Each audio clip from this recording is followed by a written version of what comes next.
It was just a few months ago that police in Chicago attempted to pull over a man named Dexter Reed for driving with illegally tinted windows. And I talked about this incident on the show at the time when the media was trying to turn Reed into the next George Floyd. As soon as the traffic stop began, Reed began acting suspiciously. He repeatedly refused officers' commands to lower his window so they could see what was going on inside his car. And then he raised the tinted window to completely obstruct the officer's view of the inside of the vehicle. And then, within seconds, Dexter Reed opened fire. Watch. Do not roll the window up. Chicago police officers were in the middle of a traffic stop last month Unlock the doors now. when they say 26-year-old Dexter Reed, driving a white SUV, did not comply with their commands. Unlock the doors now. A civilian review board investigating the incident says Reed fired first. Shots fired. Now, police officers train on footage like this all the time. There are hundreds of videos like it all over the internet, and they all tell the same story, which is this. When the police pull somebody over and that person attempts to hide what he's doing, then the situation has just become extremely dangerous. All traffic stops involve some level of risk, but when somebody rolls up a tinted window instead of complying, that risk gets exponentially higher.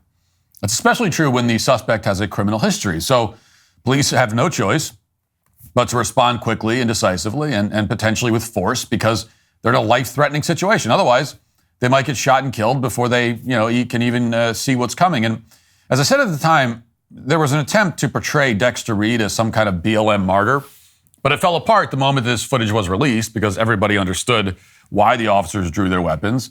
Everybody understood that Reed had put the officers in fear of their lives even before the shooting started. The entire media-driven narrative that Dexter Reed was an oppressed victim of police brutality fell apart, and nobody ever spoke of it again.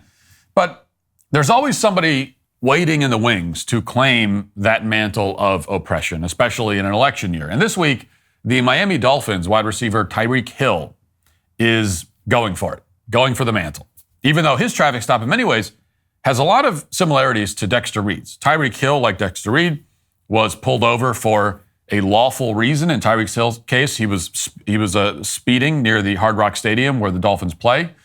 So that's all caught on camera. And like Dexter Reed, Tyreek Hill also had an existing criminal record at the time of his stop. Although the officers probably weren't aware of that, he had one. In Hill's case, that record included a prior guilty plea for serious offenses, including domestic assault and battery by strangulation. And then, when he was pulled over, Tyreek Hill, like Dexter Reed, refused lawful orders to lower his tinted window. Instead, he started raising the window in clear defiance of the officers. Watch. Why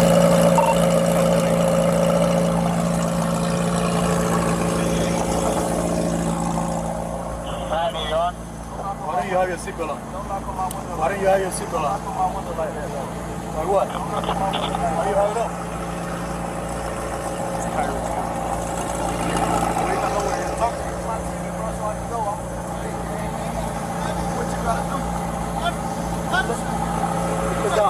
Hey, keep your window down.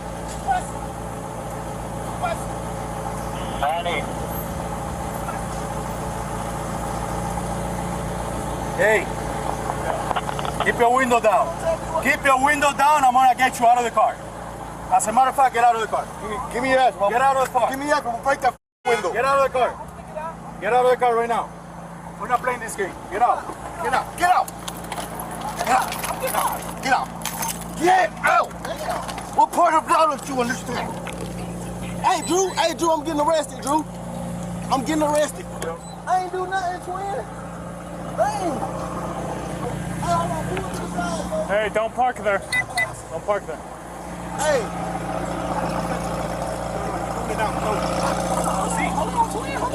Hold on, bro. I just had surgery on my knee. Bro. I just had surgery on my knee, bro. I just had surgery in your ears when we go there. Chill, bro. So instead of complying, Tyreek Hill rolled up a tinted window while the police were trying to talk to him. So they couldn't see what he was doing in the car. They responded aggressively to his belligerence and defiance. And then Tyreek Hill refused to sit on the curb as instructed, saying he just had knee surgery, so he can't sit down. He could play in a professional football game a few hours later and score a touchdown, but he had knee surgery and he can't sit down. I'm delicate. I can play tackle football with professional football players, but I'm too delicate. Please be careful. So that's just asking too much. So the officer, again, used some force, this time to put him on the curb. Not a lot of force. Not nearly as much force as what you experience when you're playing football in the NFL. The officers also detained one of Hill's teammates, Cries Campbell, after he approached the scene in the middle of the road. And ultimately, the authorities cited Hill for reckless driving, but they didn't arrest him.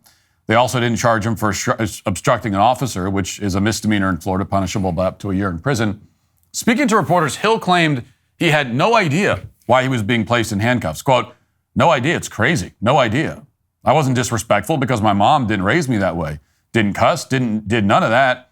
I'm still trying to figure it out. Don't be disrespectful." Of course, the truth is that Hill could have avoided all of this by acting like an adult rather than a spoiled toddler. He knows that. Everybody watching the video knows that. But the media and the left are pretending otherwise. They're completely ignoring the evidence and running with the same narrative we've seen a million times before, even if the facts don't remotely fit. Over on ESPN, for example, they're acting as if Tyreek Hill was just killed. I mean, they're mourning him as if he died by comparing him to a bunch of other BLM martyrs. Watch. What I don't understand is how a police officer can rip open his door, rip him out of the car, not take him out of the car, rip him out of his car, slam him on the pavement face first, and cuff him, and tell him he got it effing confused. And then, once you got him cuffed, make him sit down on the pavement because you don't want him to stand. The police officers wanted Tyreek Hill beneath them, both literally and figuratively. And that's the kind of crap that black Americans can't stand. And that's why we're so frustrated, because when the country talked about wanting to reckon with race after George Floyd, we still have stuff like this popping up, as if we haven't seen it enough. As if we didn't have to deal with it with Sandra Bland. As if we hadn't have to deal with it with Taryn Crusher. As if we didn't have to deal with it with Walter Scott. As if we didn't have to deal with it with Philando Castile. This keeps coming up. Black Americans being stopped by law enforcement and not knowing if they're going to make it home. Oh, shut up. Shut up, you clown. He made him sit on the curb. So? What, you think black people are the only ones that have to sit on the curb when they're being detained by the cops? You think that doesn't happen? No, it's just if it happened to anyone else, we wouldn't think you wouldn't think of it that way. Oh, so you want to put me beneath you? No, they're detaining you. And you're a big, huge person, and they don't want you to run away. So they're making you sit down.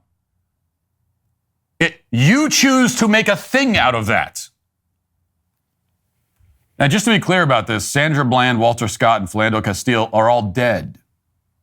So that's not to relitigate all of those cases, all of which the media lied about to one degree or another, by the way. It's just a fact. So this guy's comparing several dead people to Tyreek Hill, who is not dead. He's very much alive, unharmed, still earning $30 million a year, still a famous celebrity. What happened to Hill is that on Sunday, he endured a minor inconvenience that was entirely attributable to his own actions. This was such a minor inconvenience that he was able to play football in a game afterwards, and he mocked the whole situation with a celebration after he scored a touchdown. That's how traumatized he was.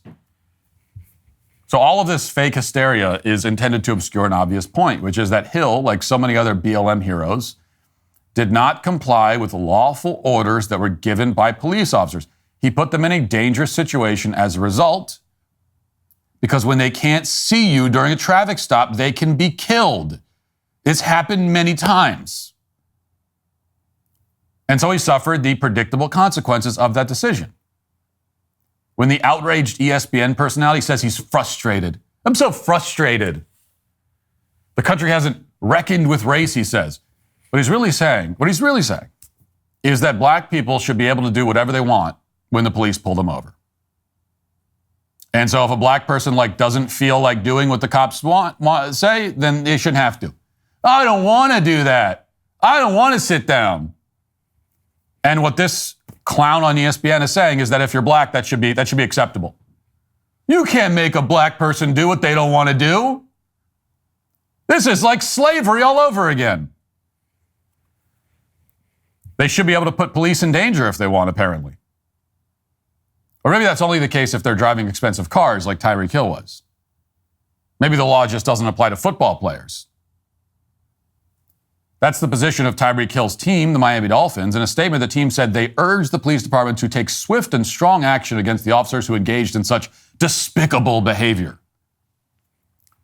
The team didn't even mention Tyreek Hill's decision to put people in danger by driving recklessly on the way to the stadium in his expensive car. They didn't mention that he disobeyed the officer's commands. They didn't mention that many officers have been shot in the head and killed because they can't see what someone is doing during a traffic stop. They pretend as if officers had no reason whatsoever to treat Hill like a potential threat to their lives. This is the lose-lose situation that cops are in. They're being told that they have to ignore suspects who roll up their tinted windows and just hope that it doesn't turn out to be another Dexter Reed situation. I guess if they pull over a black man, the black man says, nope, rolling up my window, the cop's supposed to say, oh, okay, well, never mind. Didn't mean to bother you. I'm sorry. Never mind. You don't get a ticket because you don't want a ticket. Am I inconveniencing you? Is this, you had somewhere you wanted to go? Oh my gosh, you're a football player. You play a game. You play football. You're really important. Never mind. Speed all you want. We'll go find a white person to give this ticket to instead. I mean, I guess that's what the cops are supposed to say. And certainly if cops do anything to protect themselves, then they're despicable. Being a husband, father, and host of my own show means life never slows down. Imagine trying to eat 31 different fruits and veggies every day. That sounds miserable and time-consuming. But, with Balance of Nature fruits and veggies, there's never been a more convenient dietary supplement to ensure you get a wide variety of fruits and vegetables every day with 31 different whole fruit and vegetable ingredients. Balance of Nature takes fruits and vegetables, they freeze-dry them, turn them into a powder, and then put them into a capsule. You take your fruit and veggie capsules every day, and then your body knows what to do with them. So go to balanceofnature.com, use promo code Walsh for 35% off your first order as a preferred customer, plus get a free bottle of fiber and spice. That's balanceofnature.com, promo code Walsh. Meanwhile, the brain trust of former athletes over on FS1 took the melodrama up 10 more notches. So here's some former NFL stars. One of them is LaShawn McCoy on a show hosted by former NFL player Emmanuel Acho. And, these are some of the most oppressed people in America, just so you know. They were paid millions of dollars to play a game. Now they're paid millions of dollars to talk about other people playing a game. But that doesn't make them any less oppressed. You should know. Let's watch. This is terrible, right? And I'm a good friend of Tyreek Hill. And I'm so mad it happened. But on the other side, I am kind of glad it did happen. You know why? Because you get to see what it feels like to be a black man in America, though, right? The difference is this person, this young man that's getting detained like this is a superstar athlete. So he's going to continue to have his life. If it was somebody else, they might not have had their life. They might not have had a chance to go to the Dolphins game. They might have got shot. The problem with this is the way they're handling him, you'd have thought he robbed a bank, he did a murder, he did attempted murder, he did something. For a speeding ticket, you get all this? This is crazy. And we want the police to protect and serve. Is that like protecting? Is that like serving? No. You see this thing. If he wasn't Tyreek Hill, it could have gotten way more serious. The most frustrating thing about it is we do not feel safe around cops, and that's crazy. When you say we, break that down. Black people. Black people does not feel safe around cops. And that is what really, strikes a chord to me because we don't want to call them. We don't want to be in certain situations with them. I talk to my kids. You know what I tell them, man? If you ever get into any situation, man, you with your friends or whatever, get to some light. Get around some people, right? If it's some cops around. That's how I'm talking to them. If it's cops around to where you're supposed to be safe and they're supposed to protect you, make sure you're around some people, get into some light and all that so people can see what's going on if they want to act up. Oh, is that what you tell your kids? That's what you tell them? If there are cops around to get to some light, that's all you tell them? Well, then you're a terrible father. You're just a bad father. Have you considered telling them to comply with lawful commands? Have you thought about telling them that? Why don't you tell your kids to simply comply with lawful orders given by officers of the law?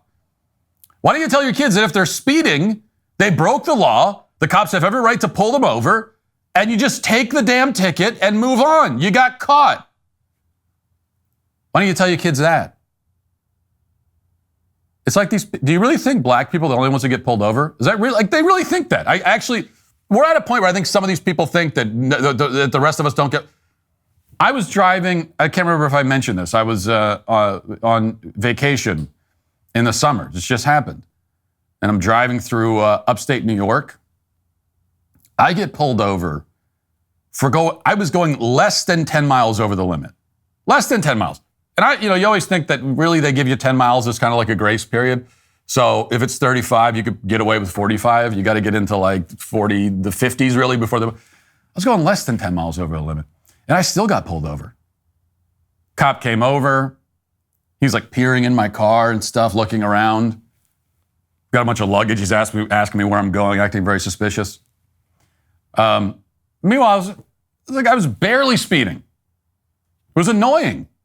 I've been driving for 12 hours. Just wanted to get where I was going. But you see, it's not, so this kind of thing happens.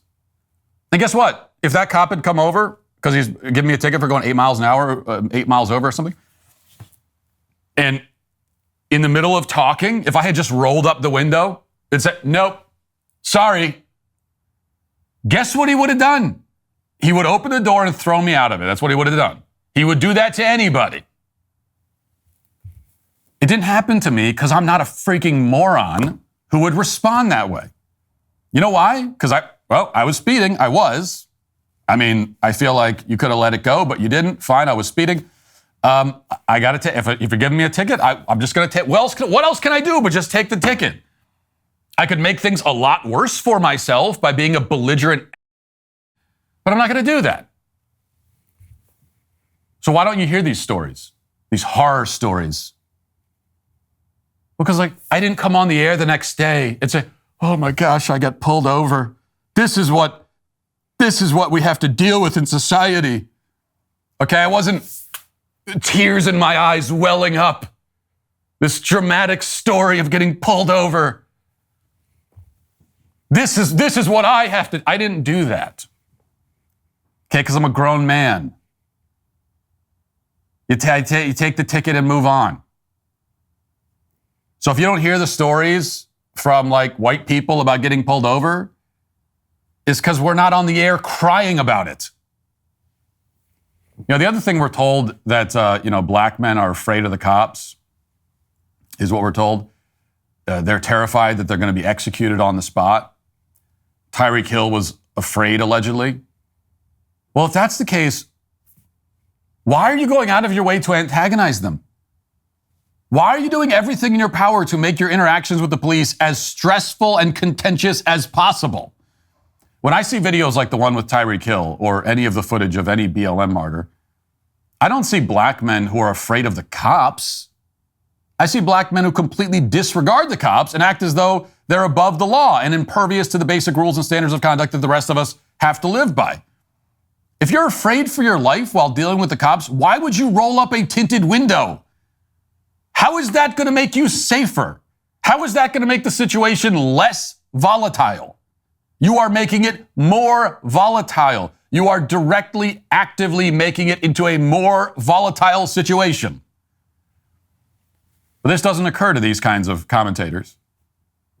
Can't blame them for that. They're emotional. In fact, these guys were so emotional that when they came back from commercial break, they were still comforting each other over this. Watch. What's up, family? We had to bring y'all into the locker room for this one because it is about to get real with this dialogue. Russell Wilson. Y'all know what he is. He's a future Hall of Famer. However, really quick, because I know we just came off that segment. But this is like real life locker room because it's tough to regroup. That's a good point. It's tough to regroup. I'm looking at my dog right now. We all thinking dang, man, that just happened. And this is how we really are in the locker room, talking to each other. And this was before a game. You know what I'm saying? It's just crazy because I see everybody's body language. And usually when stuff like this happens, you walk into the locker room, you look at your brother, you like, you good, bro? You see that? Mm-hmm. You know what I'm saying? it's a tough situation. Not to get you off track, that's a good point because I was trying to get back on topic for y'all at home. I looked at my dog 2-5 and he wasn't doing his normal joint, so I was like, okay, turn on the boombox. So I had to pivot and truly now we're bringing y'all into the real, not just of a locker room, but the real of our mindset. Like James just hit it on the head. Like sometimes having to transition from a topic like watching your teammate. What brave warriors. What heroes. My God. They had to overcome the trauma of talking about a football player's briefly unpleasant interaction with the cops. They somehow had to soldier through and find a way to keep talking about football in spite of the fact that a millionaire was briefly inconvenienced. It's painful, you see. It's painful to think about the minor inconvenience that a millionaire football player experienced. A minor inconvenience of his own making that they're shaken up. They could barely hold it together. Now, for his part, the head coach of the Miami Dolphins, Mike McDaniel, was even more hysterical than the sports commentators. He appeared to be choking back tears as he said he couldn't imagine what it's like to be as oppressed as Tyreek Hill. Watch. It's been hard for me not to find myself more upset the more I think about it. And that's because of, my teammates and trying to put myself in that emotion or in that situation that they've described emotionally. And then knowing more than that, I think the thing that me up, honestly, to be quite frank, is knowing that I don't know exactly, I don't know what that feels like. Okay, enough of that. I can't even listen to this. Shut up, you dork. I mean, if you listened to that and you had no context, you would assume that someone died. You would assume that something tragic had happened. He's talking about a guy getting a speeding ticket. Okay, he's talking about a multi-millionaire who got a speeding ticket, and he's practically crying about it. 50 years ago, a guy this weepy and emasculated would never be the head coach of a football team. It just wouldn't have been possible for a theater kid like this to get a job like that. But here we are. Mike McDaniel is very triggered. It really messes him up. He doesn't know what it feels like. Really? You know what it feels like to get a speeding ticket? Really? You've never experienced that before. He'll never be able to. Well, white people don't get speeding tickets. We don't get them. We never do. But the coach could find out pretty easily. He could start driving his sports car as recklessly as possible around slow-moving traffic. And when he gets pulled over, he could roll up his tinted windows and dare the cops to do something about it. And very quickly, Mike McDaniel will experience something similar to what Tyreek Hill experienced on Sunday. And if that happens, Mike McDaniel would deserve to be forcibly removed from his car and treated like a threat, just like Tyreek Hill was. Predictably, nobody in the corporate press wants to point this out. Instead, they're affirming Tyreek Hill's story of racial grievance at every opportunity. Here's CNN, for example, and watch as they allowed Tyreek Hill to claim, without any pushback, that if he weren't a football player, the police officers would have executed him on the spot instead. Watch. If you weren't Tyreek Hill, that you feared this could have ended a lot differently. What do you think could have happened? Yeah, so the crazy part about it is I hate talking like this, man, but because I have a kid fan base. But the reality of it is, it's the truth. If I wasn't Tyreek Hill, worst case scenario, we would have had a different article, Tyreek Hill, got shot in front of Hard Rock Stadium, or that's worst case scenario, or Tyreek Hill, put in handcuffs and taken in and booked, but it's crazy that, me and my family had to go through this, so. You and your family had to go through what? What is your family going through? They had to go through you getting a traffic citation? That's what they're suffering? And the media puts this on the air while there are people suffering we just had a school shooting, recently. Did anyone on ESPN, there was just a school shooting, the kids were killed. Did anyone on ESPN feel like they couldn't even move on, they couldn't even do their job anymore? Because they're so overcome with emotion? No, that's only if a football player gets a traffic ticket.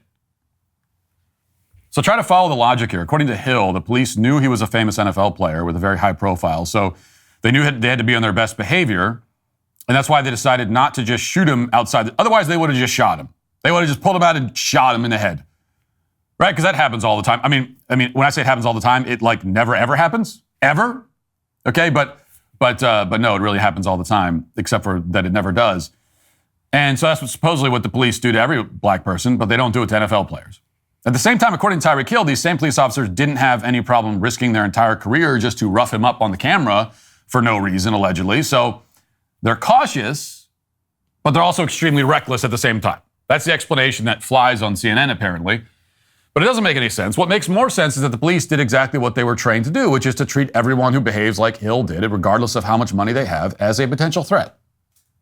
It's especially true when, like Dexter Reed, they have a criminal record and they start rolling up their tinted window instead of complying. The only way to explain the reaction from the corporate press and the Miami Dolphins is that these people really believe, again, that a black man should be able to do or say literally anything he wants when confronted by cops. Whatever happens will always be the cops' fault no matter what. The point is to absolve, quote unquote, people of color of any blame. But the effect is that they're infantilized. They're treated like children incapable of controlling their emotions, given no incentive to improve your own behavior. Instead, when you treat people like this, you're giving them more incentive to act like Tyreek Hill, with all the entitlement and hysteria that entails. We saw what that approach leads in 2020. It leads to police pulling out of black neighborhoods and fewer people choosing to become police officers. And that in turn leads to a lot more black people dying. Narcissists like Tyreek Hill claim that they're afraid of that outcome. In reality, they're doing everything they can to make sure that it keeps happening. Thanks for checking out this video. If you'd like to listen to my full podcast on the go, you can check out The Matt Walsh Show on Apple Podcasts, Spotify, or wherever you get your podcasts.